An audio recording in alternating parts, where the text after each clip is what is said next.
One is the loneliest number indeed. Hello ladies and gentlemen, Keaton here, and welcome to Drop Pod episode number 13. And indeed, it is just me this month, because unfortunately Joe is sick. He's pretty much been out of commission the entire week. If you haven't noticed by his witness videos, yeah, he's pretty sick. So it's just me discussing video games this month, and the topic that I actually had planned for this episode will probably have to be postponed until next month, where hopefully Joe will be well enough to chime in, because I'm sure he'll actually have some great opinions regarding that subject. So instead, I'm going to go with a backup topic, and that backup topic is, could Nintendo be trying to get more into the eSports scene?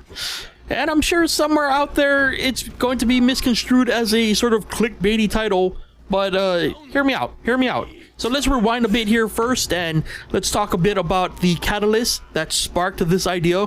So recently, the game list for EVO 2016 was released.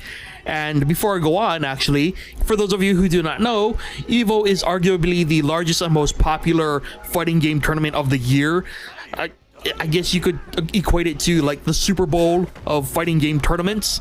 And as a result, you know, there are so many fighting games that only a small handful of them can really be the sort of main attractions of the entire event itself.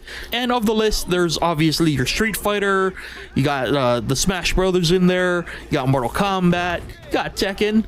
But an interesting entry into the list this year was Pokken Tournament.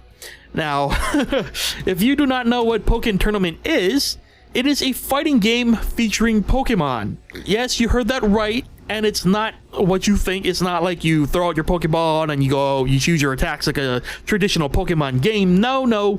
This is a literal fighting game featuring a choice cast of Pokemon from the franchise. So we're talking about like Pikachu, Charizard, and so forth.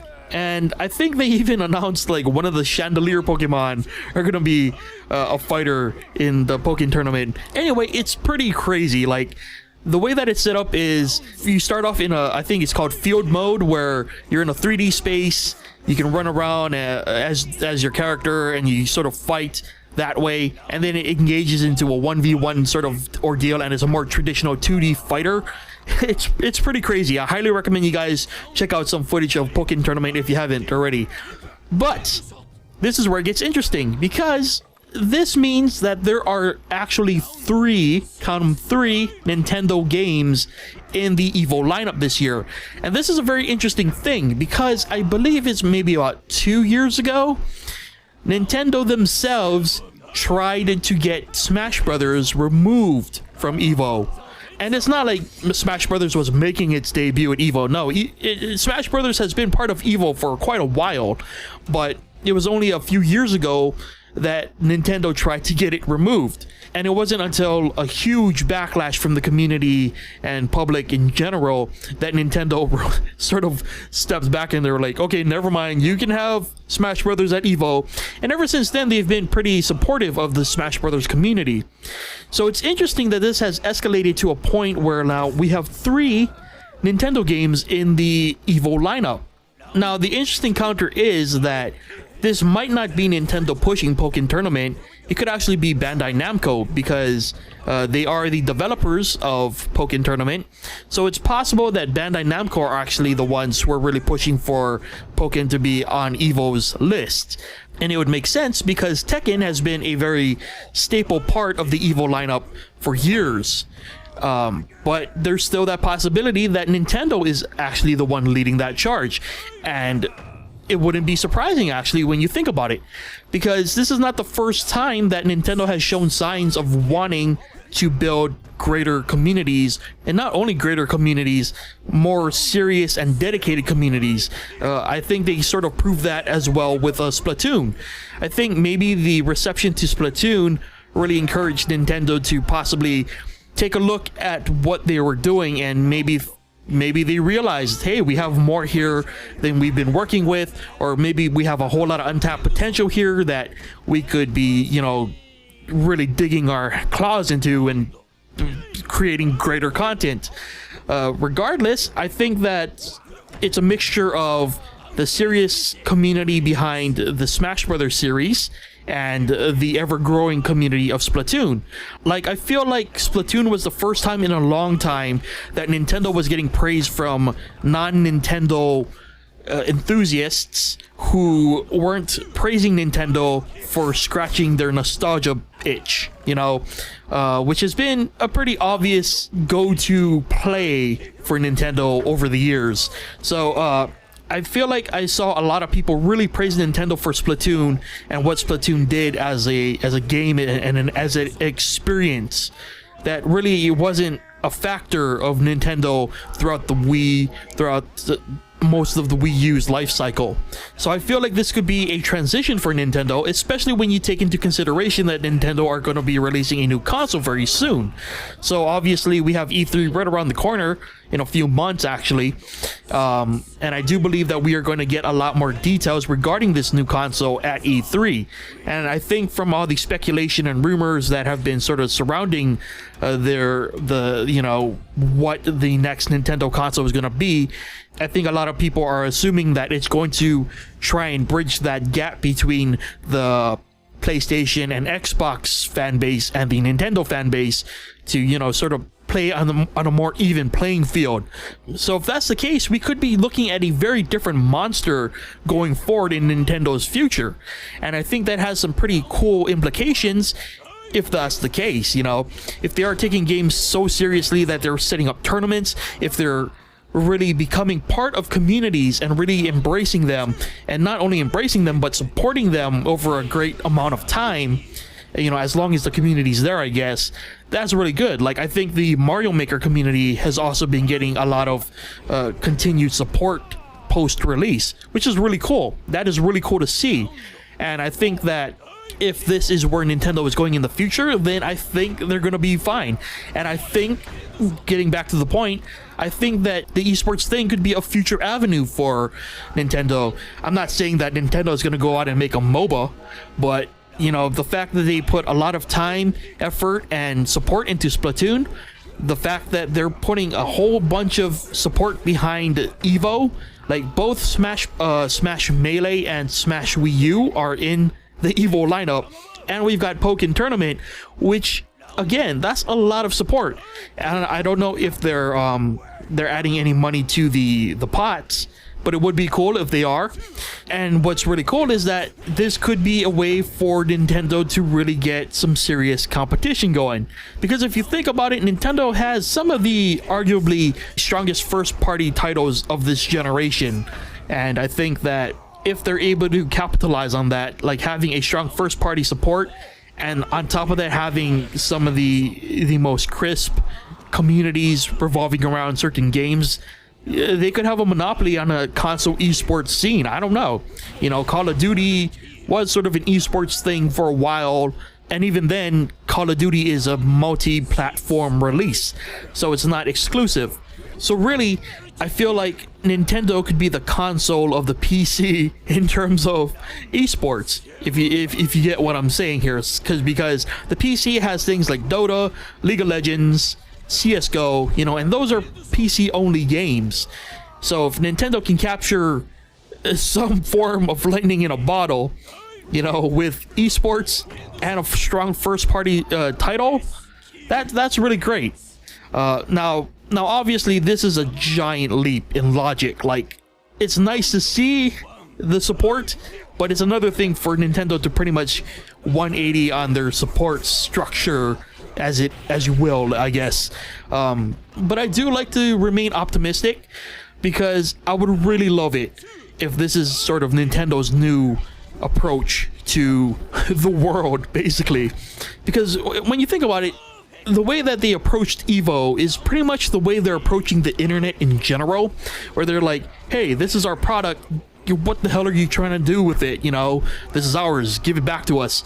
And then they realize, oh crap, we made a mistake, this is not the way the world works anymore.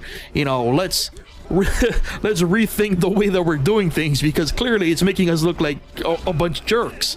So I like to think that this is Nintendo's slow transition into catching up with the rest of the world in a way, or at least maybe a bit of a compromise, And I think that if they are going down this type of route where they really want to showcase their they're great communities, they're great games, like Splatoon, like the Smash Brothers series, like possibly Pokken. If these games do catch on, Nintendo is going to have to figure out a way to sort of work with the rest of the world and not be so clamped down on the way that people use their content. Because if you think about it, in fighting games especially, much like the speedrunning community, it's all about sharing what you learn. So combo videos are a big thing of fighting games, learning the intricacies of how a fighting game works. If Nintendo wants people to take Pokken seriously, they're going to have to allow people, and I mean anyone who wants to just record their combo video, put it online and be like, this is my video, go wild with it, or not even that. Let's talk about, how about a seasoned veteran producer who goes into a game, learns the combos, breaks everything down for you, and puts up a video about it. If those people have to go through the extra step of giving Nintendo, what is it, like 40% of their ad revenue, because Nintendo has this very terrible latch on their content in regards to copyrights, yeah, it's not going to go anywhere, because that's going to be a pain in the butt, especially people who want to monetize, their hard work. And the whole argument of whether or not Nintendo deserves a piece of that, that's a whole nother jar of worms that we're not going to open right now. But let's just say that you get some really accomplished people focusing on games like Pokken, or a new wave of Smash Brothers players come in and they want to share their tech. If Nintendo are going to be so restrictive to that, or let's say Splatoon 2 gets even more deeper, gets a whole lot of depth, gets a whole lot of tech in it, and Nintendo is still like, no, you can't put any of this content up, you can't monetize any of this unless we get a piece or we say so, that's really gonna restrict the amount of growth, and obviously that's not always the case. Like, not everyone's out to make money, whatever. The fact still remains that there are some people who are not even going to bother with really getting into your community if it's so restrictive, like speedrunning, like fighting games, whatever the case. It's very important that you be accommodating to the community, and I think it's even more important to not dictate the way that they intake the content from that community, So basically what I'm saying is, I kind of hope that this is Nintendo's new attitude, that they are all about being more inclusive with their communities, being much more supportive, and hopefully this leads to like a much more lenient Nintendo down the future, where it's like, yes, we want to legitimately compete with Sony, with Microsoft, and we want to create a product that is on the same level as these people. So as a result, we're much more supportive of the communities, especially the first party communities that we have, and we're gonna be much more lenient with the folks that aren't as dedicated but might become more dedicated because of our leniency. Whatever. It's a very optimistic long shot, but it's a hopeful one at that. I feel like everybody wins in that situation. Like, I'm really excited to see how Pokken does at this year's Evo. I think it was the Pokemon Championships last year that they had an exhibition of Pokken tournament, and they invited a bunch of well-known FGC players, fighting game players, sorry, and it looked pretty cool. It was obviously, people trying to learn the game on the fly, but there was some pretty cool things going on, and I think that, with a talented team like, the people who work on Tekken behind it, it could very well be a very good product. And it would be a shame that that community cannot get the opportunity to grow because, Nintendo is trying to be Nintendo as usual. So hopefully, if not eSports, hopefully I would like to see Nintendo continue the support and evolve it into a much more friendly being. I don't know what you want to call it. A much more friendly brand, it would be really cool to see Nintendo come out with a console that really sort of gives a new jolt to the gaming industry, because obviously more competition always means better things for the industry as a whole. So fingers crossed. So yeah, with the whole conspiracy theories thing out of the way, I still probably have some time to talk. So I guess we'll talk about channel stuff a bit. Hopefully Joe will be well enough to continue his Witness playthrough. It looks like he's going to be doing a full playthrough, so that should be fun for those of you who enjoy his full playthroughs. Should be a lot of fun, hopefully. As I said, he's not, you know, sick while he does the rest of it, because I'm sure sickness impairs, you know, your ability to think properly, especially in a game like The Witness. I'm sure it's not easy. So that should be interesting.